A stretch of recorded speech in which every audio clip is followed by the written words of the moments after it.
नमस्कार बंधुरा मिनू किचेने सबाइके स्वागतम। आशा करछि तोमरा सबाई अनेक भालो आछो। खूब सहज पद्धतिते राधाबल्लभी रेसिपि एकदम अनुष्ठान बाड़ीर मतो बाड़ीतेई बानिये देखाबो। सबार प्रथमे रेसिपिटा बानानोर जन्य परिमाण मतो एक बाटी कलाइर डाल भिजिए दिচ্ছি। आमी एखाने 4 घंटा भिजिए राखलाम। हाथे समय बेशी थाकले 5-6 घंटा भिजिए राखले आरो भालो होबे। डालटा अनेकटाई फुले गेছে। একটা মিক্সি জারের মধ্যে পেস্ট বানিয়ে নিচ্ছি। गरम कड़ाइए परिमाण मतो 1 टेबिल चामच घी दिए दिलाम। हाफ टेबिल चामच आदा बाटा दिए एकटू भाजा भाजा करे निচ্ছি। एखाने एकटू गुरुत्वपूर्ण विषय आछे, प्लिज रेसिपिटा तोमरा सम्पूर्ण देखो, ता ना होले बुझते कोथाओ असुविधा होबे। पेस्ट करे राखा कलाइर डालटा दिए दिलाम, दिए एकसाथे करे भालो करे मिशिए निচ্ছি। এই ডালটা তোমাদের ওখানে কি নামে পরিচিত অবশ্যই কমেন্টে জানাবে। স্বাদ মতো একটু নুন দিয়ে দিলাম। 1.5 টেবিল চামচ রাধাবল্লভীর মশলা দিয়ে দিলাম। আমার স্পেশাল ভাজা মশলা একটু দিয়ে দিলাম। পরিমাণ মতো একটু চিনি দিয়ে একসাথে করে ভালো করে ভাজা ভাজা করে নিচ্ছি। এটা যতটাই ড্রাই হবে টেস্টটা তত ভালো হবে। এই রেসিপিটা আমার মামিমা আমাকে হাতে ধরে শিখিয়েছিল।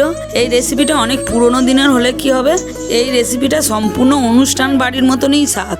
এই রেমেডিটা বানানোর সময় খুব সহজেই করার গায়ে লেগে যেতে পারে, তাতে কোনো সমস্যা নেই, কিন্তু পুড়ে গেলে স্বাদটা অনেকটাই কমে যাবে।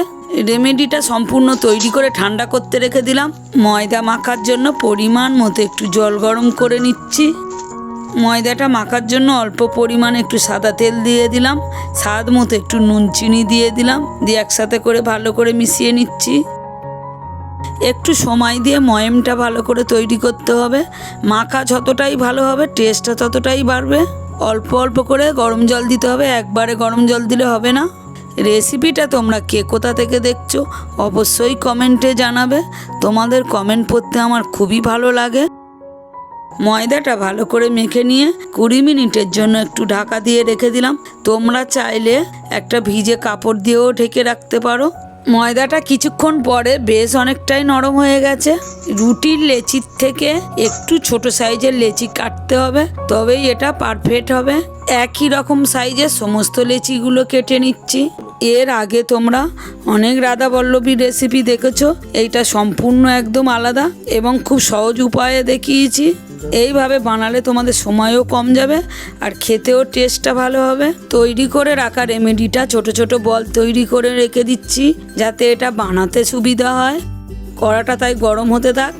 লেচিগুলো একদম বাটির মতো করে নিয়ে রেমেডিটা ওর মধ্যে দিয়ে দিতে হবে, ঠিক এইভাবে চেপে চেপে দিয়ে মুখটাকে আটকিয়ে নিতে হবে ভালো করে। পুরটা সঠিকভাবে না বন্ধ করলে ফেটে বেরিয়ে যেতে পারে।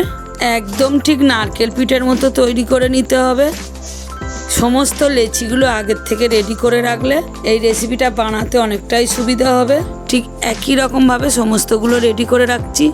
গরম কড়াইয়ে পরিমাণ মতো একটু সাদা তেল দিয়ে দিলাম। তেলটা তাই গরম হতে থাক। লেচিগুলো হালকা হাতে অল্প করে তেল দিয়ে বেলে নিতে হবে।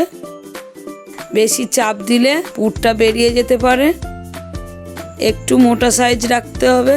ঠিক একই রকমভাবে সমস্তগুলো বেলে নিতে হবে। এর আগে লাচ্চা পরোটা থেকে কচুরি লুচি শেয়ার করেছি, তোমরা চাইলে অবশ্যই দেখো। 2-3 মিনিট পরেই অনেকটাই ফুলে গেছে আর ঠিক লাল লাল করে ভেজে তুলে নিতে হবে। এই চানা পনিরটা খুব সহজ পদ্ধতিতে বানিয়েছি, খুব তাড়াতাড়ি তোমাদের সাথে শেয়ার করব। এই রাধাবল্লভী রেসিপিটা যদি তোমাদের ভালো লেগে থাকে অবশ্যই একটা লাইক কমেন্ট করো। চ্যানেলে নতুন হলে অবশ্যই সাবস্ক্রাইব করো।